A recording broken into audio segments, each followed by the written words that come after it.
Okay, so this video is for Taurus. I'm just going to give you some ideas, a little pinpointers about Taurus. So just going to share my screen so you can see a chart. So it's always good. Chart of the moment. I try to do it like so. It's Taurus ascendant. So let's just get rid of this so you can actually see things properly. So Taurus there, second house of the natural zodiac. Second there we are, Taurus.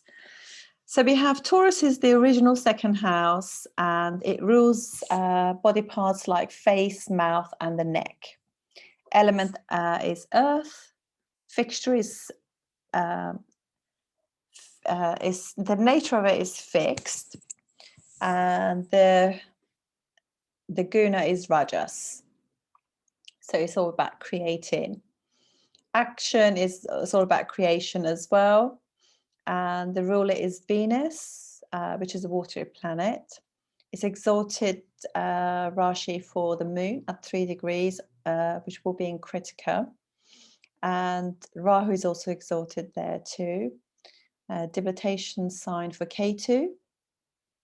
The multicone for moon will be 3 to 27 degrees of 3 to 27 degrees of Taurus. Consciousness is waking. Aryama is the Aditya. The Rishi is Pula. And color is white. And it's half full Rashi with water.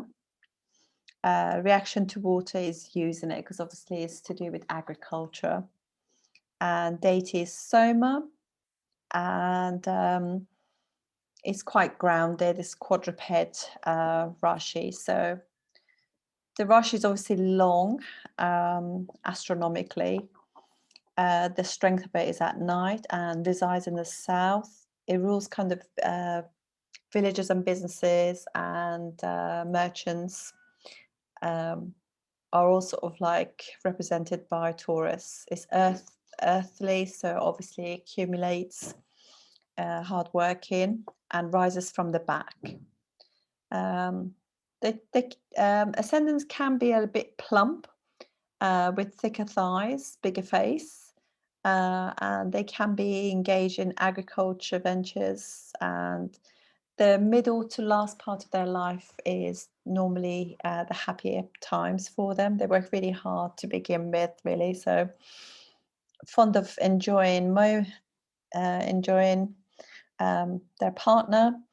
They will be sacrificing and forgiving in nature, generally speaking, capable of enduring hardships, and will possess cattle. They could also have moles on their face or back or sides as well. They're quite conservative, stubborn. They literally have very stable growth. They're obviously like security, material gain. They work very hard for that. Things like diamonds are ruled by their ruler Venus. So hard, like beautiful, but solid. They want something that's going to be long lasting. They're hard workers, but they also the animal is bull as well. So it's either hard working or lazy. Has got kapha qualities. It's very much to do with family and security.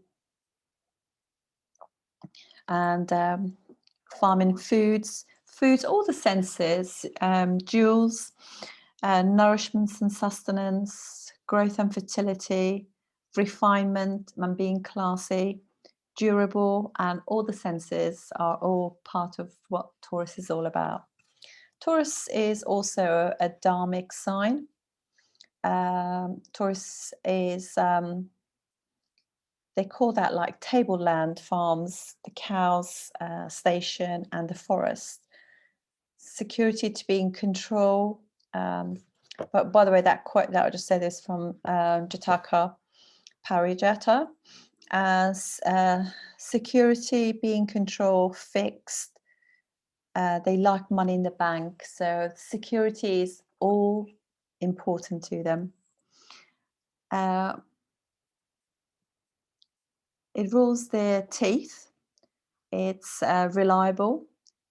There are some karmic lessons to be had as well for this ascendant.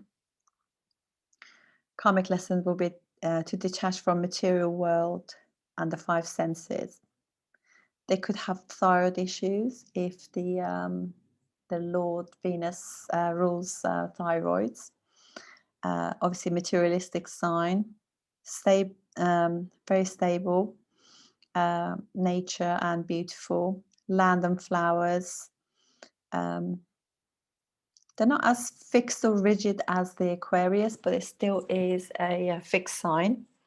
So if you have, like, for example, your fourth house in Taurus, you're very unlikely to be moving. You'll stay in the same place. So they love beauty and fashion, physical beauty, caring, and they're sensitive, peaceful souls. Venus is the lord of the first and the sixth, so their ambitious is kind of hidden. Have lots of enemies though. Health matters, all that kind of stuff is very important to them. So they could have female enemies.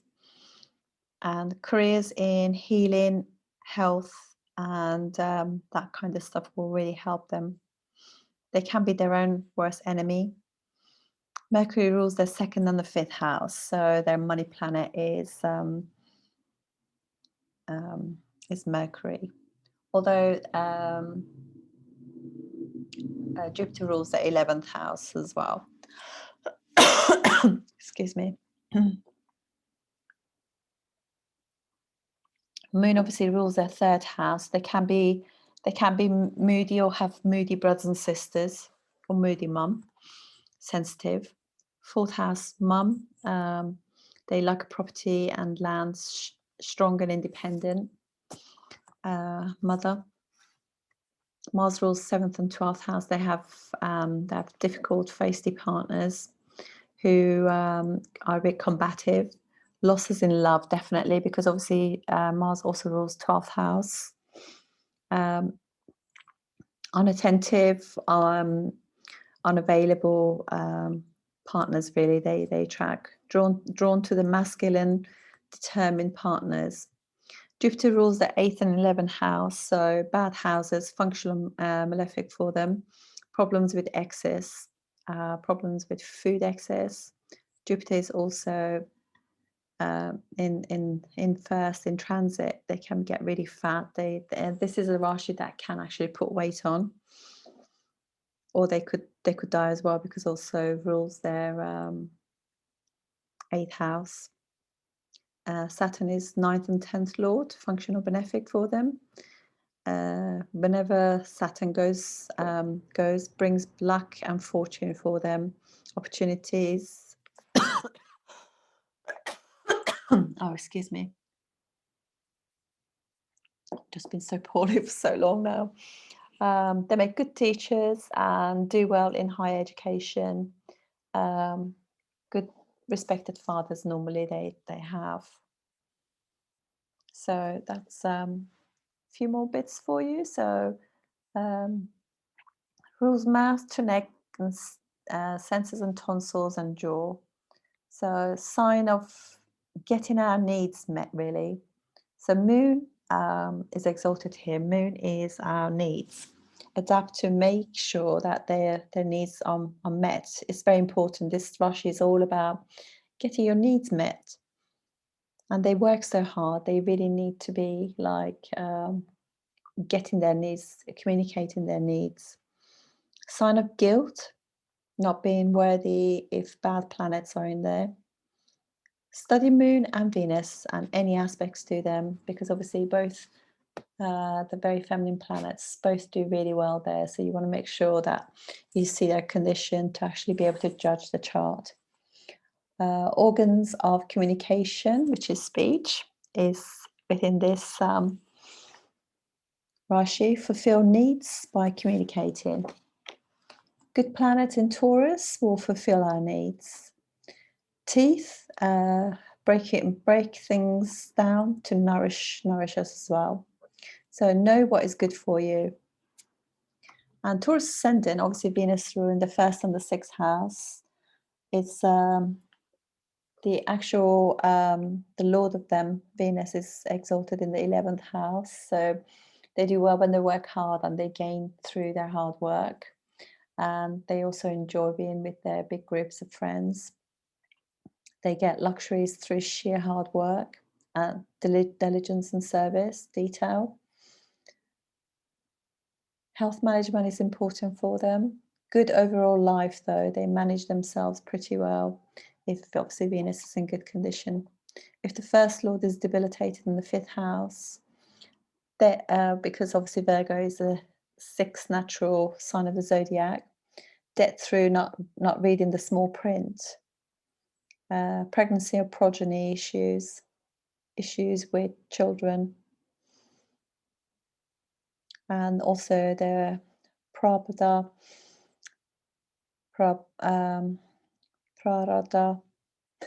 sorry, just like sort of fixed karmas that they have to go through in this lifetime. So some of them is actually having children, might have issues with that. They do tend to micromanage their children and over-identify with them if there are issues with Venus there or Mercury. Obviously, because the first lord also rules the 6th house, they cause their own setbacks, their own diseases and difficulties in their life. But the more they learn to deal with themselves day to day and have a good day-to-day sort of routine, the more easier their life becomes. They also have difficulty self-expressing, as first lord is debilitated in the 5th house. So in love, in matters of love, they really need to learn to actually express themselves, what they need. Work on self to get enjoyment, inner fulfillment. First lord can make good yogas work. And Venus is all about harmony and body and mind and soul, everything.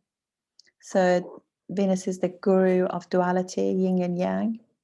So be refined, sophisticated, and balanced with all things.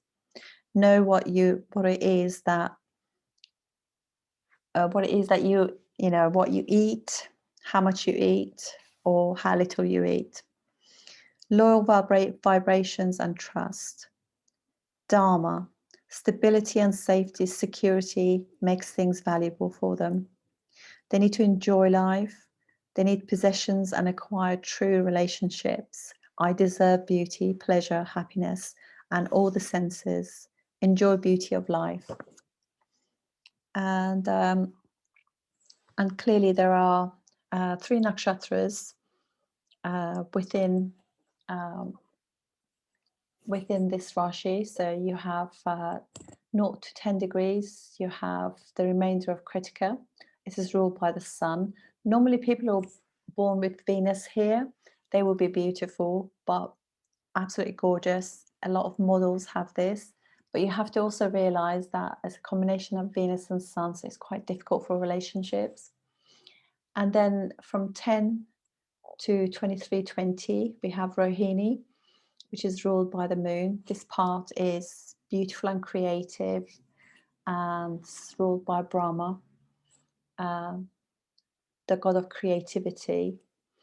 And then you also have a little bit of Mrigashira as well at the end of this this Rashi as well, which is ruled by Mars, which is all about searching and searching to find things. So I'll discuss that in more detail at another point, but for now I just hope you enjoyed this short video. I do apologize for coughing. I've just been pretty poorly for a while, so thank you.